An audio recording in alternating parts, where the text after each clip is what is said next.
Hey, so Life Math and History, and we are going to take a look at defying gravity, number 2.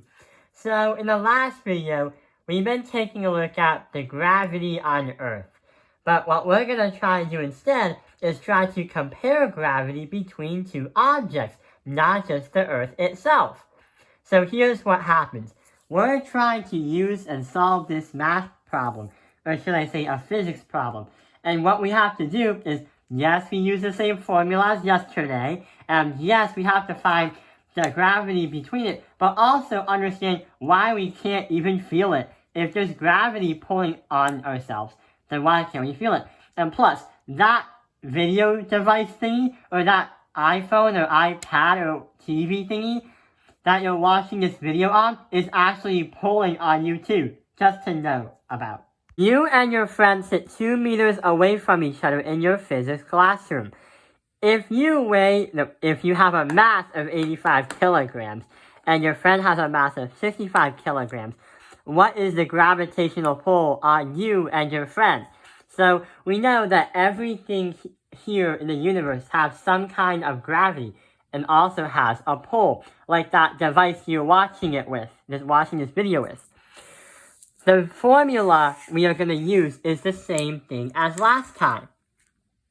Your F of capital G is going to equal your universal law of gravity, multiply that by the mass of your first body, multiply that by the mass of your second body, divide that by your radius squared. So the radius squared is talking about the distance between the center, like we're measuring from your heart to your friend's heart. So the reason why is F of capital G, not F of lowercase g, because capital G talks about the universal law of gravity. The lowercase g talks about the Earth. And a good way to memorize it is the universe is bigger than the Earth.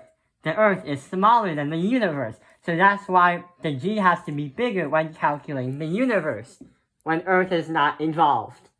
So what we're going to do is insert this information into that information. So here's what happens. Your F of g is going to equal 6.67 times 10 to the negative 11th. That's your universal gravity number.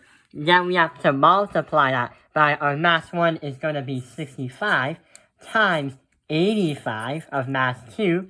Divide that by 2 meters squared. And that is basically you and your friend's mass and how far away you guys are in that physics room. So we have to do simple math. And hey, the easy part of this is there's no exponents unless it's this and unless it's that. But that's easy to do, but you'll kind of need a calculator to do that. So we know 2 squared, 2 times 2 itself is 4. Then we have 65 times 85. Divide that by 4.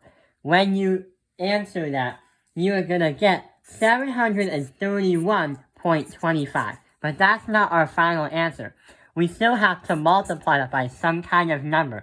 And sure enough, it's that number right there. We have to multiply by the universal law of gravity number. When you do that, you get how much in newtons you and your friend is pulling on each other with gravity.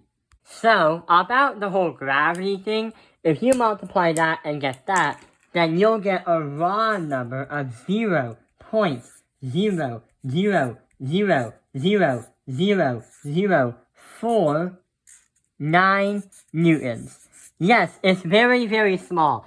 But if your physics or math teacher wanted it to be a more scientific notation, then your answer is going to be 4.877 times 10 to the negative 8th. If your answer is close to this in terms of decimals, then your teacher will consider it correct. Your answer is going to vary each time you do the problem, and how many decimals you use. But why is it an extremely small number? Well, A, you and your friend don't really have a lot of mass compared to the Earth. And B, we can't feel the mass of each other because we feel the mass of the Earth, which has a stronger gravitational pull.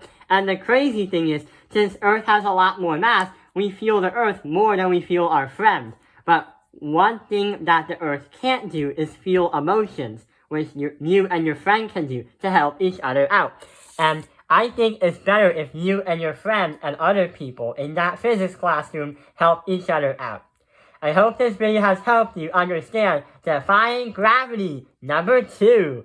Thank you for watching Top Fingerlines Math Industry. Like and subscribe.